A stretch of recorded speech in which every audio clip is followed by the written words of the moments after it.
All right, ladies and gentlemen, today we are going to talk about something very simple, also very important. Last video I made was about an intermediate fly line, and I got a couple questions about what is an intermediate fly line. So, we're going to talk about all different kinds of fly lines. So, clean this mess up a little bit. To start, you have your regular, old, weight forward, floating fly line.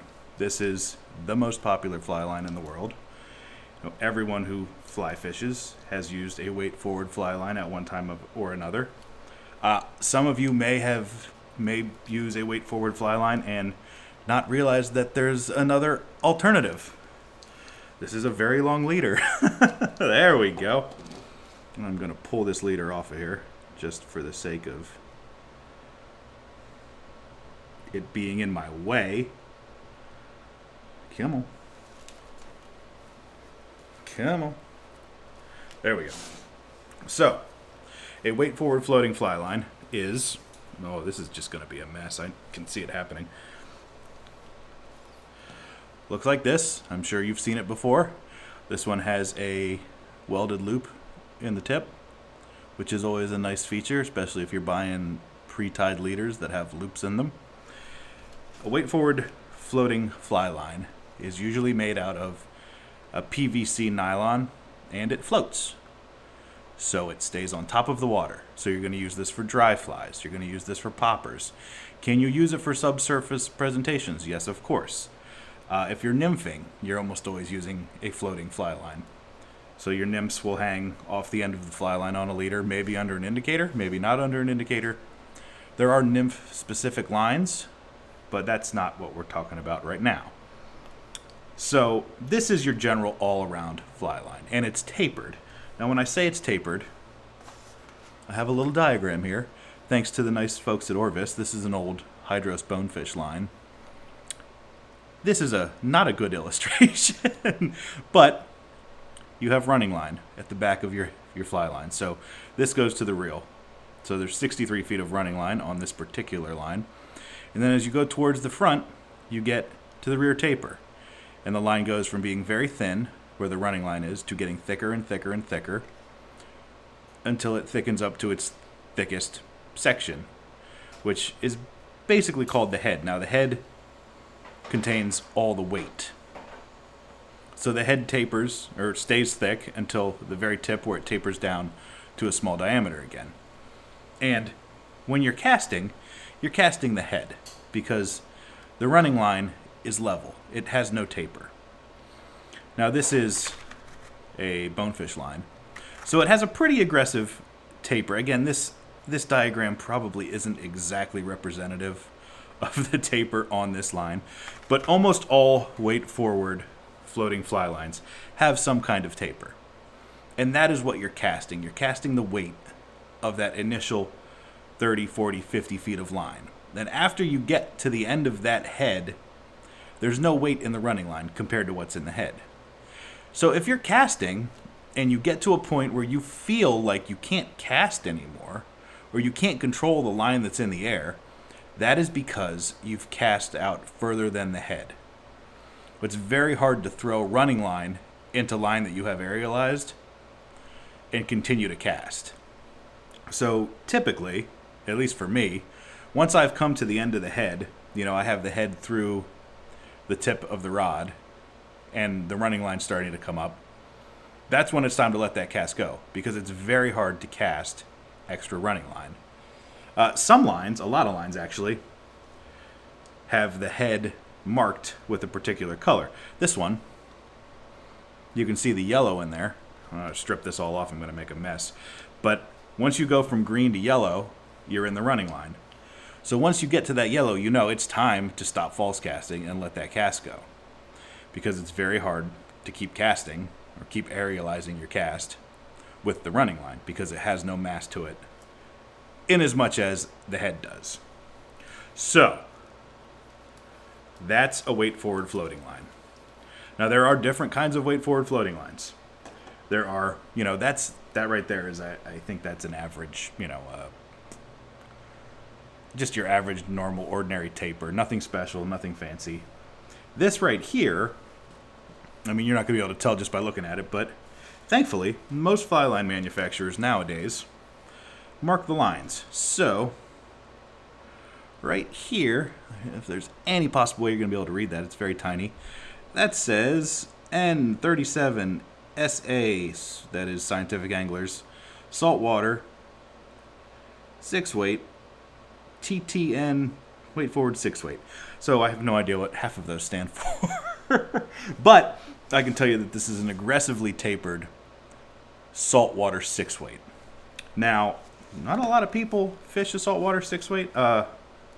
It's a little light for a lot of saltwater fish. Now you could use this for something like small snook or small redfish, small sea trout, stuff like that. You can even use it for something like flounder if you're up here, or tiny little striped bass up here in the north. That'd be a good line for that. But the difference between that and this other weight forward floating line, they're both weight forward floating lines, is the taper. Now, to illustrate what that kind of taper might be, let's say your average taper, you got your tip, and then your line goes, it's a little bit thicker, and then it gradually thins out, and you get to your running line. So this is where all the mass is contained. This is the weight that you're actually casting. Let's say a really aggressively tapered line gets really fat right away, maybe gets a little bit fatter still, and then closes down onto the running line quicker. So you have a smaller head, shorter head, and that's giving you more power more quickly. So you have more weight to cast, or more mass to cast, in a shorter amount of time. Because the head on this is long. I mean, you can tell just by looking at it. That's probably 40, 50 feet of head before you get to the running line. And the head on this line is much shorter. You can see the difference in colors. Hopefully you can see the difference in colors there. The aqua color is the head. And then there's like I don't even know what it's called. Scientific Anglers has a name for this color. It's like a tan seagrass, but there's chartreuse backing on there. It makes it hard to see. A lot shorter head. So because the head's shorter, it has to be heavier. Or it helps that it's heavier. So that's a little bit about taper. There's all sorts of mathematical formulas and marketing and nonsense that goes into fly line taper. Basically, you want to chuck bigger flies. You want a more aggressive taper. You want to, do your... you can fish just about anything with a normal taper. But if you want to get specialized, sometimes a big fat taper, short head, is the way to go. Now, those are floating lines. They float. They float on top of the water. That's what they're for. That's what they do. If you're going to fish dry flies, if you're going to fish poppers, that's what you got to do. Now, there are many other options. Like I said the other day, I was fishing an intermediate line. This is another intermediate line. This is an 8-weight clear intermediate. First observations, it's clear. It does not look like your normal fly line. Is that good? Does that help? I think so. Is it relative compared to fishing with a colored fly line? Probably. That's not the argument for this, but the thing about a intermediate fly line is it looks like it has a nick in it. That's dandy. I have to cut that off and retie it. The thing about an intermediate fly line is it sinks. It sinks very, very slowly. So about an inch and a half a second. So you make a big long cast, lay that fly line out, and it's going to start to sink just very slowly. And as you strip a fly back on that intermediate fly line, the fly line is going to pull the fly underwater. So the fly is going to follow the line down. What's nice about that is you can fish things like weightless flies. So I know a lot of saltwater fishing, you'll fish completely weightless flies. I was just on a trip in Florida fishing for snook and tarpon at night, and you can go around and look for fish under dock lights. And it's really fun. Like, it's a totally different way to fish. And it's cool because you can always see the fish. Sometimes when you're fishing for snook or tarpon during the day, they're hard to see. But this is just You pull up on a dock light, you see them or you don't. But we used intermediate fly lines for everything. And the fly we used was basically, I think it was just a strip of bunny tail on a hook. Like, there was not much to it, but it worked. But the cool thing about the intermediate fly line is that fly doesn't need to have any weight to sink. So you put that fly out and it slowly starts to sink, and maybe you need to give it a second, maybe you don't. But as you strip it back towards you, the fly follows the line underwater. Disadvantages to these is sometimes they're not tapered, especially in lighter line weights. I have a 6 weight. I was fishing in a smallmouth video the other day, and that line is level, so it's not tapered at all. And it's a different casting experience. If you ever cast a level line, it's tough. It's not the same as casting a weight forward line or a tapered line. This is another intermediate line, and this is not clear. I've got a big stupid leader on here too. Let's see if we can find the actual line. This is an 11 weight tarpon taper from Airflow, and you can see, like, there is not, this is just the tip. It actually thickens up once we get into the head. Let me pull some off, show you. Yeah. So there's the head. It's definitely thicker than the tip, which is fairly thin. So you can see this is where the mass is coming from. See, this is a tapered intermediate line, which in your larger sizes, your saltwater lines, usually they are tapered. Again, it's something you gotta look into if you're buying an intermediate line. Is it tapered? Is it not? And I was talking about this in that smallmouth video. Oh, geez. Buying fly lines sucks. They are expensive. They're a pain. Like, just the fly lines I have sitting on this table right now, it's like $600 worth of fly lines. And I am not trying to spend that. So, pro tip, eBay. Just be on the lookout, because there's always somebody trying to blow out fly lines. And I'm talking about new fly lines. It's like they sat in a fly shop for a long time, or somebody went out of business and their fly shop got bought out, or just keep your eyes peeled, because I get it. Like, buying fly lines sucks. It is expensive. But that is a great tool to find fly lines that are, discounted. I'm not saying they're going to be pennies on the dollar. Sometimes they are, but you can definitely get a break. Like this line, I'm sure this is a $100 line. I bought this for like, I don't know, $35, $45. Especially specialized stuff like this.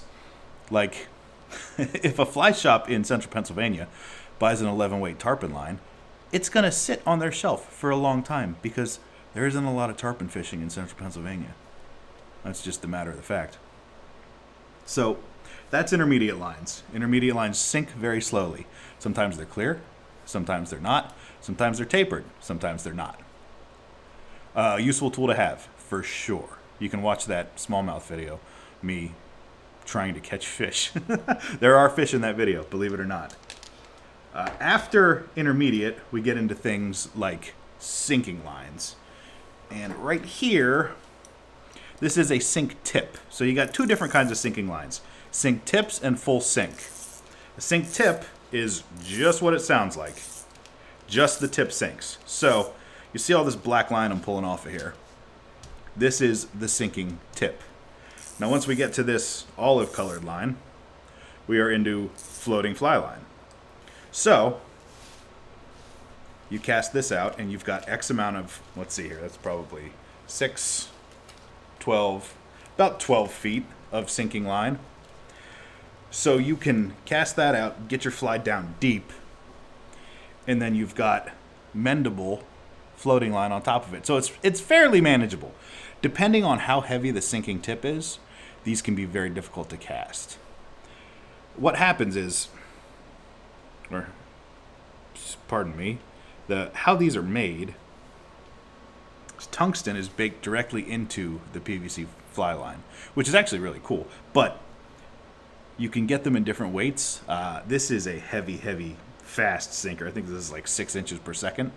And inches per second is like the measurement we use in America, at least. So 6 inches per second, this guy's headed to the bottom quick. Like, you put that down on the water with a weightless fly on it, and it's just taking that fly down almost instantaneously. And this is something you would want to use in deeper water, in fast-moving water, if you're swinging a streamer in something really fast and you need to get it down deep. Because if you just throw a streamer out in fast water on a weight-forward line, it's just going to buoy itself up. The fly is just going to come right back up to the surface. If you've ever dragged a fly out behind you in water, you'd understand. You've seen how that works. But using something like a weighted line will help drag that fly down to the bottom. It's also great for fishing off a drift boat, or any kind of boat really, where you need to put a cast out and instantly have that fly down. However, especially in heavier weights, difficult to cast, because you get a little bit of what's called a hinge. So where you go from fly line to sinking line, right here, you'll feel. My wife is texting me.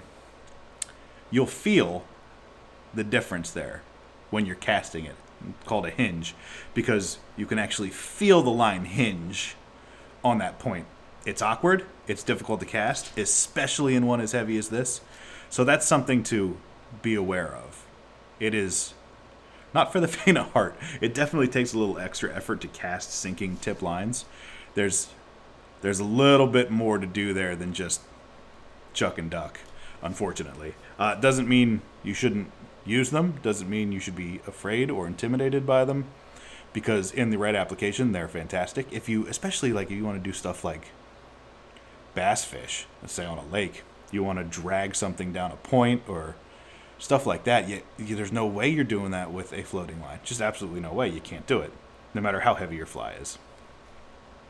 So sink tips are great for stuff like that. Limited depth. You're not dredging 200 feet with a sink tip. Well, hopefully you're not dredging 200 feet with a fly line, period, but that's a different story. Okay, so that's sinking tips.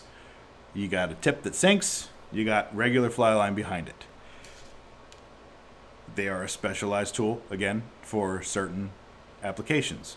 Not something you're going to use all the time, but a great tool to have in your bag. Again, I'm going to beat a dead horse about having extra spools. One of the nicest things in the world is being able to pop this spool off and say, I don't really want to use that floating line today. But the good news is I've got a sink tip or an intermediate line on a spool for that same reel. I know it sucks, they're expensive, but once you get a couple and you're golden, it's so helpful to just reach into a bag, pull out a new spool and pop on a new line, and instantly you're able to fish things you weren't before. Okay, so one last major line type, and that is a full sinking line. And I have this full sinking line on this crappy plastic Reddington reel because I very rarely ever use a full sinking line. Why do I rarely use a full sinking line? Honestly, a full sinking line sucks to fish with. It's level. Again, it's not tapered, so it's the same diameter of line and same density and same weight of line all the way through, front to back. And it's rough. It's rough to cast. It's rough. Honestly, the casting isn't the worst part. Like, if you're a semi-competent caster, you can cast a level line. It's not hard. But what really is, I find unpleasant about a full sink line, especially when you're wading, is it sinks. So, when you're fishing, you're wading, and you've got a floating line, the line just floats behind you. No big deal, no problem. This doesn't. This goes straight to the bottom. So it'll be wrapped around your legs, wrapped around your feet, wrapped around your net, whatever. Wrapped around some rocks, wrapped around some trees, some roots. So line management with a full sinking line is a pain in the butt. Like, it makes me want to not fish it, for sure, even when I need to fish a full sinking line. Now, I'm not going to address stuff like giant 450 grain sink tips that you need to cast stuff for stripers in open water in the ocean. Like, if you're average person, you might use a full sinking line to fish a really, really deep trout run or dredge something for bass. You could use this. But for the most part, a full sinking line is not super applicable to most of us. Is it nice to have around? Yeah, I can always find an application for it, unfortunately, as much as I dislike fishing it. I actually cut pieces off of this one That's why it doesn't have a loop on it. I cut pieces off of this to make some Skagit tips because I like to experiment.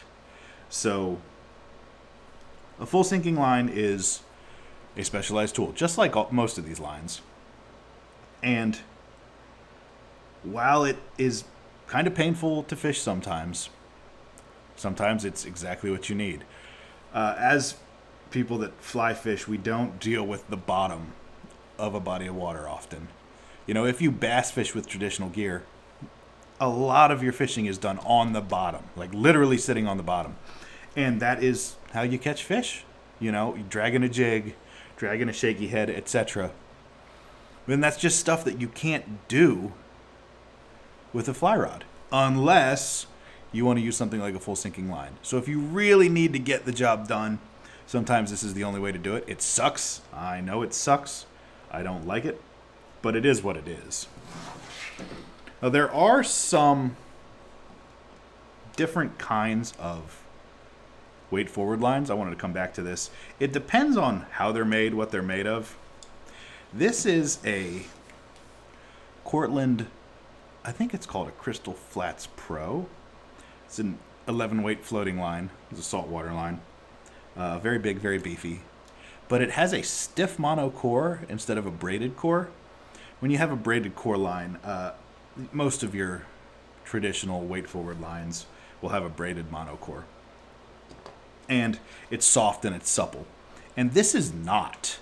And in this application, in a big 11 weight, where you really want to punch distance and you don't want much suppleness in the line, the stiffness that this core gives this line is just incredible. I can't recommend this line enough for anyone who wants to fish big saltwater. I don't know what's going on over at Cortland these days. They used to just make like garbage, Walmart lines, but nowadays they're making very, very nice stuff. This being like one of my favorite fly lines ever, because it's just a boomer. Like, I can cast this entire line, couple false casts, and it's like almost effortless. It's so nice, and that is not because I'm good at casting. It's because this line is like spot on, well made. One other type of fly lines, and that's just a quick aside and a shout out because I really like that line. One other thing that I do a lot of, and is for a long time I thought this was just like black magic that I heard about on the internet. Multi-piece or multi-segment lines like a Skagit Head. So a Skagit Head is just basically a short, fat fly line head. And instead of traditional running line, like we have floating nylon PVC running line on your normal weight forward head, a Skagit Head doesn't have any running line. It ends and it has a loop, and you have to provide your own running line. So most of the time we will use monofilament because this is some very thin. Oh gosh, this mono is all screwed up on this reel. I don't know if you can see that. That's ugly. Yeah, we don't like that. Oh gosh. Monofilament is very thin, and it floats and it shoots like crazy. So the way a Skagit Head works, and this is another video altogether, but a Skagit Head has all the mass of the fly line contained in this right here. And that's only about 12 feet long. So you put a tip on that sinks or floats, and then you cast just that head. And then all the resistance that you have to deal with is this tiny, light little monofilament running line. So, oh man, I've got to do something about this. There's like knots in there. Ugh, I haven't fished this line for a while, evidently. But Skagit Heads, Skagit setups, any kind of space setup, Scandi, Skagit, whatever it may be, they are very specialized. They're different, and that's a whole nother can of worms. I have some videos on Skagit headlines and how to set them up, what we use them for. If you're into that sort of thing, you can go check those out. But once again, that is it's a multi-piece system. You got a tip, you got a leader, a tip, a head, and then specific running line for whatever you're doing. Sometimes we do use traditional nylon PVC running line that floats. Sometimes monofilament. There are even braid Like Dyneema or Spectra braided lines. Actually, I think there's only one in existence that Airflow makes, but it's a very cool product if you're into that sort of thing. Regardless, this is just another type of fly line, another application, and again, very specialized, not something everyone is going to need or want. But if you're into that sort of thing, you want to be into that sort of thing, I do have other videos on it. Go check them out. And I hope this was informative. Fly lines can be confusing, for sure. And the market doesn't help. Like, Rio and Scientific Angler aren't out there trying to help you. They're trying to get your money. So $110 for a Rio Gold or whatever. Just know what you're getting. That is my advice on that matter. When it comes down to it, when you know, floating, sinking, sink tip, intermediate, you know what you're getting. You can shop around a little more. Don't take, big fly lines word for it, because they are just interested in your money.